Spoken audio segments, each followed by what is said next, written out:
So this is the Sony 300 2.8 G Master with the 2x teleconverter, making it a 600mm f5.6 lens. And this is the 200-600 G OSS that we all know and love. So in this video, I want to test if this 600mm setup can perform as good as the 200-600 in terms of sharpness, autofocus performance, handling, and so on. And if this setup is reliable enough to leave the 200-600 at home for those times when I'm only able to bring one lens. So when I posted my first impressions video, I got a lot of comments saying that this lens performs great with the 2x teleconverter. Some of you even said that it's sharper than the 200-600. And since I now have these two lenses, I just had to compare them side by side to see if this is true. Because if this is the case, I won't bother bringing both the 200-600 and the 300 if I'm planning to travel somewhere. Then the 300mm plus the TC2 will do. Yeah, let's take a look. So I am aware that we're somewhat comparing like oranges to apples here, considering the very big price difference between these two setups. But I feel like I genuinely want to know this, so why not make a video about it? Well, let's start with the weight. So the teleconverter setup weighs in at 1,960 grams with the lens hood and the lens foot, because that's the weight when you're using it. And the 200-600 weighs in at 2,400 grams with the lens hood and the foot. And here you can see the size difference of these two lenses. So both of them are very packable when you remove the lens hood. Here it baffles me again how small the 300 actually is, especially when you like remove everything and pack it down. It's quite impressive. So let's start off with the thing you're probably wondering the most, the sharpness. So we're gonna do some pixel peeping inside of Lightroom, and yeah, I'll see you in a minute. Okay, my friends, we are in Lightroom, and to the left here we have the 300 with the teleconverter, and to the right we have the 200-600, both at its widest aperture, so 5.6 and 6.3. And I know about you, but I think here the 200-600 is a bit sharper. Again, this is pixel peeping, like both of these clearly are very sharp, so it's pretty ridiculous, but we're doing it. Like as you can see, the text is a little bit more contrasty on the 200-600 side, in my opinion, a little bit. And if we step down to 6.3 on the teleconverter setup, I find it to be pretty much the same in terms of sharpness. Maybe the 200-600 is a little bit sharper, or what do you think? But if we step down to f8 on the teleconverter setup, I think we're a bit sharper than the 200-600 at its widest aperture. So let's compare f8 at both setups. And here I think the teleconverter setup is actually a bit sharper. Like especially if you look at the texture that we have up on the little heron here. On the 200-600, you can see a little bit of the detail, but on the 300, there's a lot of details. You can clearly see this kind of texture that the book is giving off. And but I don't know about you, but I think this is very impressive for a teleconverter setup. But again, remember, this is pixel peeping. We are zooming in a ridiculous amount to the point where it's kind of, I don't know, ridiculous to do this, but it's fun. You know, it's fun talking gears. So yes, here we have a different photo, both at the widest aperture of the two lenses. Here I honestly don't see any big difference at all, really. They both look very sharp, and both of them has a very nice contrast and this kind of 3D look to it. If we go down to the left here, we can see that the 200-600 is sharper, like down in the corner. I have no idea if this is because of the sharpness of the lens, or if it's me focusing, because if we go up here, we can see it. The left one is sharper than the right one. I think the focus is the difference here, but I'm not sure. But yeah, I could, in a blind test, I could not like pinpoint either of these setups. So yeah, they are both incredibly sharp. And I'm going to give some examples of the real life subject here. So for like a real life subject like this, I find the sharpness to be almost identical, to be honest.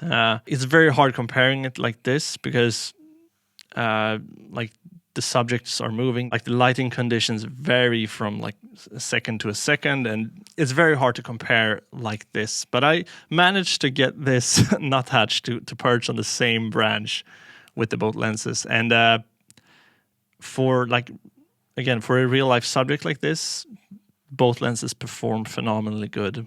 The sharpness is outstanding. And so comparing like different photos, I would say the sharpness is almost identical for this type of shooting.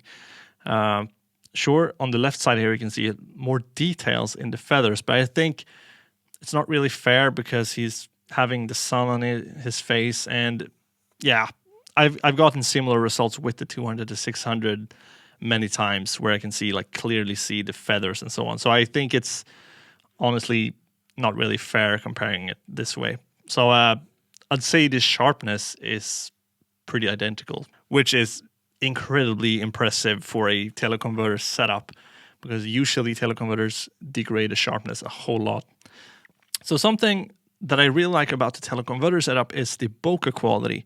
You can see it's a bit smoother than the 200 to 600. So the prime look is obviously here, which doesn't come as a shock as it's a prime lens, but you get it. You get this very nice smooth background, which is sometimes for photos a deal breaker. On this photo of rubble, however, I think the 200 to 600 perform better in terms of sharpness, but the bokeh quality of the 300 with the teleconverter is smoother and looks tasty, yummy, and expensive, which it is. Let's get back into the forest. Bye.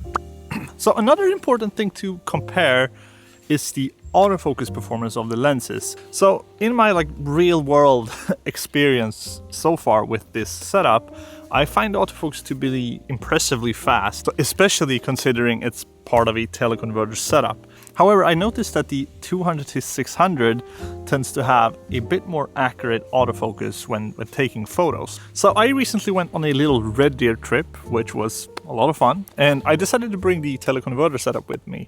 And there were moments when this setup missed focus, and when I came back I had some photos where the focus was off and they weren't sharp and really usable. While this can occasionally happen on the 200 to 600 as well, I find it happening more frequently with the teleconverter setup. Yeah, I don't see it as a major issue because most of the photos I took were perfectly sharp, but it's definitely worth mentioning. So personally, I shoot a lot of videos when I'm out, and for video work, I find a zoom lens to be extremely beneficial. Like the ability to quickly change focal lengths, like going from a wide shot and zooming into a close-up in just seconds is very powerful when you're doing video. And since I don't use any ND filters when I'm out filming wildlife, because the hassle of it, I usually control the exposure with the aperture. So the 2.8 and 5.6 aperture that I get from this setup doesn't really play a significant role for me when we're talking like blurry backgrounds, as I tend to stop down to balance the exposure. So when filming in bright conditions, I prefer the flexibility that the 200 to 600 offers. However, in low light, having 2.8 and 5.6 with you can be the difference from like getting the shot versus not getting the shot. And why I'm mentioning the 2.8 aperture, I know we're talking 600mm here, but that is with this setup, I always have the possibility to shoot at 300 2.8, which is one of the superior things about this setup in my opinion. But with this setup, you are limited to a focal length, either the 300 or the 600mm, and that can be very limiting when you're filming. So for video, it really depends on what you're planning to shoot. So to wrap things up here, choosing between the teleconverter setup versus the 200 to 600, it really depends on what I'm like trying to shoot and what I'm planning to shoot. So the teleconverter setup is lightweight, which is a very big plus when you're like shooting handheld or you're carrying around the lens like this. It's easy to pack down in basically any backpack there is. And by just removing the teleconverter, you have 300mm 2.8, which is superior in low light and easily the sharpest lens I have ever used. But there is a problem with using a teleconverter setup like this, in my opinion, and that is that I sometimes find it a bit challenging, like dealing with the teleconverter, and that is especially when I'm having to be extremely quiet, or in like tough weather conditions where the last thing you want to do is expose the fragile camera sensor. And then there's the whole process of like putting the lens cap back and stowing everything away safely, and it's just a hassle sometimes when you're out in the field. However, the 200-600 on the other hand offers much more versatility with its wide zoom range, making it perfect to capturing fast-moving wildlife or adjusting to like different distances and so on. And one technique I rely on pretty often when tracking birds is that I start on 200mm, I track the bird in the viewfinder, and then smoothly zooming into 600 while having the bird like centered in the viewfinder. It's just so much easier to find the bird and keep track on it instead of like having a 600mm prime, and then sometimes you're lost when you're trying to look for the bird and so on. So yeah, that is one very big benefit to a zoom lens like the 200-600 in my opinion. So while the 200-600 has a slower aperture, which isn't great in low light, I find that its flexibility and the ease of use of that lens often makes it a more practical option for like overall birding and wildlife shooting. But for those planned out shoots where I know that the subject's going to be within a certain distance, or I know that there are going to be like low light scenarios, I will choose the teleconverter setup. So I think this is a solid substitute for the 200-600 when I'm traveling, though both lenses have their pros and cons. Just because the 300mm setup is like 4 times the price of the 200-600 doesn't make it 4 times better in every aspect. So it really comes down to what you're planning to shoot. And for those times when I can bring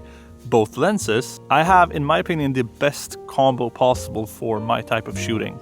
I have the low light and I have the incredible sharpness of the 300 if I really need that close-up bokeh shot of a bird that looks just tasty and super sharp, or I have the flexibility and the versatility of the 200-600 with its zoom, perfect for like daylight filming and daylight shooting. Yeah, that's my thoughts about this whole setup. And one more thing, I've just ordered the 1.4 teleconverter and I'm so excited to try that out with the 300 and the 200-600.